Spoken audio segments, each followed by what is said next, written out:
Hey, what is up guys? This is Nishi from MST.TV here. Today, we're going to do something a little bit different from our usual market watch. Instead, I want to share with you all and recap some of the cards that I bought and sold a lot of in 2022. Now, I don't do a crazy amount of buying and selling, right? Mostly because in my local area, there's only so many people. It's not like I'm down in California, New York, any big areas like that. But I do still enjoy doing what I can to help out people locally and doing some local buying and selling, which kind of bridges into what I do online as well. Now, obviously, this isn't going to be all of the things I bought and sold, but these are the times where I thought like, hey, this card is worth buying a lot of copies of because I think this card's gonna go up in price down the road. So I bought a few copies and sometimes it worked out, sometimes it didn't. I thought it would be fun to share these with you guys so that I can talk a little bit about like what my thought processes were behind buying certain things, and I figured it'd be nice to try something a little bit different. So let's get started.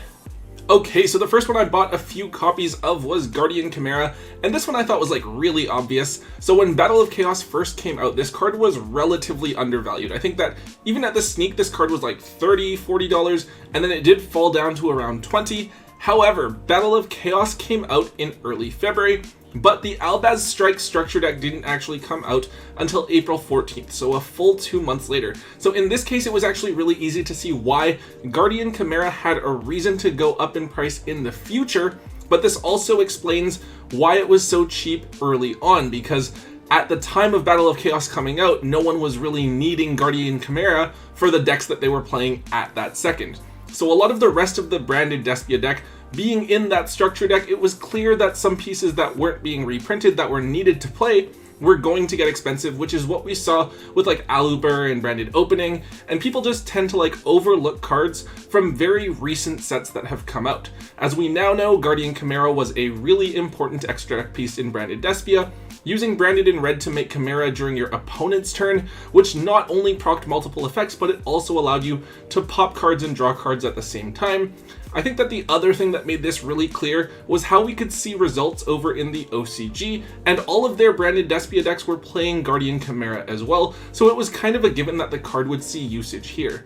I bought my copies for around 20 to 25 each, and I sold them between 50 and 55 each, when the price on TCG Player was around $60. Okay, so the next card that I bought was a bunch of No Punk Foxy Tunes. So I think I was pretty lucky with this one, though I did miss the mark and was a little bit late. Now when Grand Creators came out, everyone was like so excited for the Adventurer token stuff, and then the Exo Sister cards were like a waifu deck, and I think that punks were just kind of really easy to overlook. No one really wanted them, and I remember being able to buy Foxy Tunes for like $5 each, and I was like, nah, those cards suck, why would I want them? And then everyone started using them both here and in the OCG, and to me, it just became so clear that this was going to be a really good engine. I think that early on in the OCG, players were playing Punk Therion, which is something that never really came into fruition here, but in the TCG, it started, I think with Sword Soul, we were playing the Punk engine to go into Hulk while Auroradon was still legal, and then it evolved to where like all of those Adventurer token Punk Synchro decks that abused Chaos Ruler Synchro, and then you also started to see it pop up in Dragon Link. I actually remember it so clearly. I was like sitting at my kitchen counter, and I was just thinking to myself, am I really gonna spend like $1,000 on a bunch of copies of Foxy Tune? But it was so clear from how the OCG was using it and how the cards were starting to pop up in so many different decks here in the TCG. It was just really clear to me that this was a card that was going to go up in price, and like I went ahead and I bought them, and you know, obviously it kind of worked out. I got a ton of them for like $7 each, and then I went to locals and someone was selling a bunch of them for like $9, so I was like, I already spent $1,000 on them, what does another like 50 bucks or whatever matter? May as well go all in. But yeah, it was cool. In the end, a lot of players that were like local to me and that I knew, they wanted to build stuff and use the Punk cards, but the stuff had already gotten so expensive, right? At different points, it was anywhere from like $20 to $40 for a single copy of Foxy Tune, but I would sell sets of them to my friends for like $40, $50, just because, you know, I didn't mind because I got them at such a great price and I had already made my money back on them. But yeah, this was definitely one of my more profitable flips of the year. Okay, so this is one that you guys are probably going to roast me for. A couple of my friends still grill me about this one to this day. I don't really know what exactly I was thinking. I was probably just hungry. I bought a bunch of Battery Man Solar because I actually thought that it was going to be good with sprites because they're all thunders and I thought you could do something with them. I don't know exactly what I was thinking. I thought it was something like I could summon Solar, use it to dump something. Then I could use Starter to get a sprite on board, get a token, special some guys out, and just have like a ton of bodies to be able to link with. But yeah, that's definitely not how that ended up working out. I actually paid like $2 to $3 each for Solars, and I thought it was a good idea because the only holo printing of this card was from an older OTS tournament pack. So if Solar ever did become good, the supers would go to like $10, $15 each, something crazy like that. Obviously, that is not the way it worked out, and I'm not gonna lie, I still haven't sold any. I still have a stack of them lying around somewhere. However, there is a chance that maybe this will end up working out eventually. We did see Thunder Dragons top at YCS Minneapolis back in October, and that deck actually did run 3 copies of Battery Man Solar, but the price didn't go up that much then. I might be able to salvage this whole situation out here like a year later, but maybe that's just my wishful thinking. Definitely not one of my better ideas to go after Battery Man Solar because of Sprite. Back on track with a not as horrible idea. The next one here is Exo Sister packs. So looking back, I think Exo Sisters were actually one of the decks that were really hyped up initially because they were okay in the OCG, but that success is never really translated here in the TCG, at least not right away. However, what I learned from this one is that you can never doubt the power of waifu archetypes and the control that they have over certain parts of the player base, especially when they are even a little bit competitive. Grand Creators came out last January, and they introduced the Exo Sister archetype to the TCG, but they weren't good yet. For that, we needed to wait until Dimension Force came out, but that wasn't going to be until May.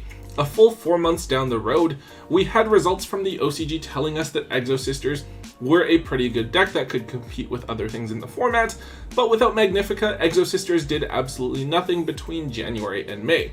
So in summary, we knew that Exo Sisters were going to get a big playability boost in a couple of months, that the deck was decent in the OCG, and that it's a waifu archetype. So with those things, it became really obvious to me that we should buy a ton of copies of Exo Sister packs at only $7 to $8 each, since packs is literally a 3 of in every single Exo Sister build, since it's like a reinforcements of the army / emergency teleport. This is just like what we saw with Guardian Chimera, where the card isn't good when it's initially released, but we know it's going to be good or better, yet for some reason a lot of the community still decides to undervalue it. Alright, so this one we're not actually entirely sure how this will resolve yet, but so far it's looking okay. We have Tri-Brigade Farajet the Baron Blossom. This one was pretty small. I think I bought like 150 secret rare copies of Farajet for exactly $1 each. Now admittedly, I haven't seen too much movement from this card quite yet. However, I actually ordered these back in July. Originally, I thought that this card might be good as an Ultimate Slayer dump target. People were talking about using Evil Twin Trouble Sunny, but that required you to have a brick in your main deck and it got rid of an opponent's card, whereas dumping Farajet lets you dig a card deeper into your deck. So I thought, you know, this card's actually not that bad. Well, it turns out no one really plays Ultimate Slayer at all, which is kind of sad, but luckily enough, it turns out that Farajet is actually just like a pretty good card on its own, special summoning a Beast Family monster from your hand, so really good combo piece if you're playing any Tri-Brigade variant. Fortunately, Tri-Brigades are a pretty decent strategy right now in the OCG, even though Tearlament is still running around with Kalos banned, so theoretically, once we see similar action here in the TCG, there's a chance that Farajet will go up in price further.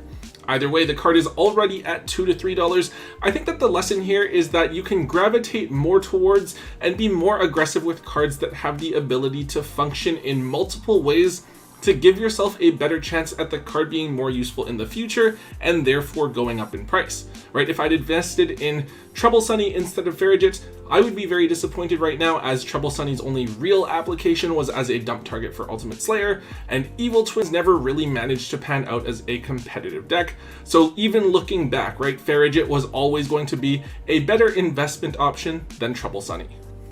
Okay, so I guess we haven't really talked about any big ban list buyouts yet, but here is one of them, Macro Cosmos. So generally when a ban list drops, we have new cards that become more viable or they come off the list, and people will naturally overreact and buy out those cards. And that makes sense because everyone's going to look for those cards that they didn't have because they didn't expect it to be unbanned. Usually I'm pretty unlucky with this. However, on the ban list that brought Macrocosmos and Dimensional Fissure back to 3 just like a month or so ago, I was actually on my work computer when the list dropped, so I managed to grab a bunch of things right away before they could be cleared out by everyone else. One of those things was a bunch of copies of Dual Terminal Macrocosmos, Macro being a crazy trap card that banishes all cards that would be going to the graveyard. Now this was at 1 for so long. Like when we talk about Dino Rabbit from back in 2011, a lot of people still refer to the deck as Macro Rabbit because it played Macrocosmos to counter the rest of the format, so no one really expected this card to ever come back to 3, but it did. Now I was actually really lucky in that I was able to grab a ton of copies for $4 to $5 each, which is pretty good. As you guys can see from this chart, the card literally went up to $10, but then settled back down to around 8 to 7 now pretty quickly. Though there are some copies that I've sold for like 12, 15. So even though Macrocosmos used to be crazy before, now everyone is after Dimensional Fissure instead because it's faster and you can activate it right away, which is preferred so that your opponent can't get their tier limit monsters into the graveyard. Looking right now, DT Macro is down to $6 on TCG Player, and unfortunately I do still have a few copies to move, so I'm not going to be able to capitalize as much on this buyout as I would like. The lesson here is that if you're playing off of banlist hype, or any hype in general really, like if a new card comes out and it supports an old archetype, a lot of the time you are better off offloading the card as close to that spike as possible because the Yu-Gi-Oh market is just so unpredictable, and a lot of the time cards and their prices aren't going to behave exactly the way you expect them to. Alright guys, that is it for today. These are just a few of like the main things that I looked at this past year, and obviously I don't have a lot of buying and selling that I'm able to do as much as I'd like. I have like a regular full-time job and family commitments and so on, but by analyzing certain things with the Yu-Gi-Oh market, you can turn Yu-Gi-Oh into a side hustle that can earn you that extra income. But of course, as with buying and selling anything, right, there's risk associated with it, and you have to try to educate yourself and be as prepared as possible. Anyways guys, if you did enjoy today's video and want to see more stuff like this, make sure that you guys hit that thumbs up button and let me know. Or if you guys have other ideas for videos that you want to see related to like the Yu-Gi-Oh market or my trading and buying and stuff, let me know down in the comments section. I'm open to hearing what you guys would like to see and trying to see how I can best accommodate that. Also, if you guys haven't already, do make sure that you guys hit that subscribe button. And until next time guys, don't forget to hold on to your MST.TV.